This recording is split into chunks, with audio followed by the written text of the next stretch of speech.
Question ചോദിക്കാം, അതിന് answer പറയൂ. അതെ,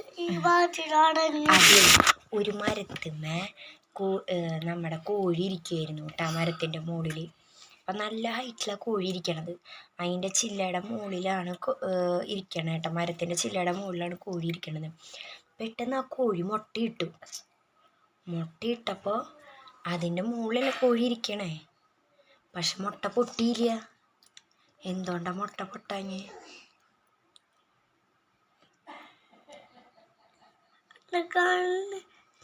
അല്ല, മുട്ട എന്താ പൊട്ടാഞ്ഞ്? അത് പൊട്ടില്ല. എന്തുകൊണ്ടാ പൊട്ടില്ലാത്ത? അതാ ഞാൻ ചോദിച്ചാൽ എന്താ പൊട്ടാഞ്ഞേന്ന്. കുത്തി പൊട്ടിക്കണം. ഡുഡുവിനെ അറിയോ മുട്ട പൊട്ടിയില്ല എന്തുകൊണ്ടാ മുട്ട പൊട്ടാഞ്ഞേ? എടാ, മുട്ട സാധാരണ പൊട്ടൂലോ മുകളിൽ നിന്ന് താഴത്തേക്ക് വീണ, പക്ഷെ ഈ മുട്ട പൊട്ടിയില്ല. എന്തുകൊണ്ടാ പൊട്ടാത്തെ?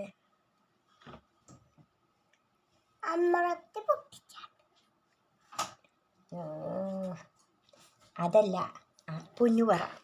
അതായത് ഒരു മരത്തിൻ്റെ ഏറ്റവും മുകളിൽ കോഴിക്കുട്ടി ഇരിക്കുകയായിരുന്നു. അല്ല, കോഴിക്കുട്ടിയല്ല, കോഴി ഇരിക്കുകയായിരുന്നു.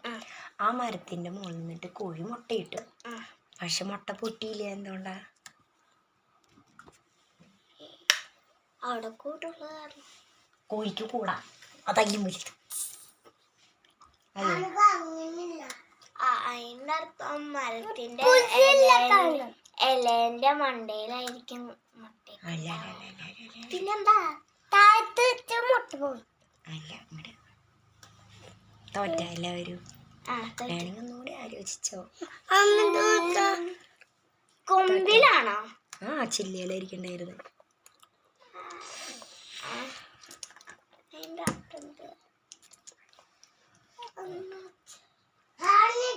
പറയട്ടെ, ഫാൻ ഇട്ടുണ്ടായിരുന്നല്ലോ, ആരും നിർത്തിയ?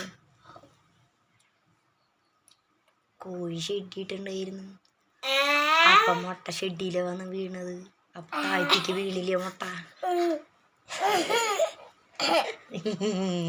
നിനക്ക് മാത്രം ചെടി ഇട്ടാ മതിയാ, കോഴിച്ചും ചെടി ഇടണ്ടേ? വേണ്ട, നിനക്ക് മാത്രം ചെടി ഇട്ട് നന്നാ മതിയാ. കോഴി ചെടി ഇട്ടുണ്ടായിരുന്നു, അതുകൊണ്ടാ പൊട്ടായിരുന്നു.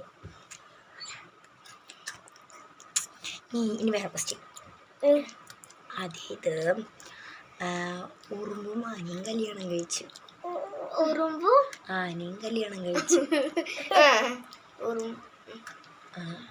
പക്ഷെ രാവിലെ എണീറ്റ് നോക്കിയപ്പോൾ ഉറുമ്പിനെ കണ്ടില്ല. എന്തുകൊണ്ടാ?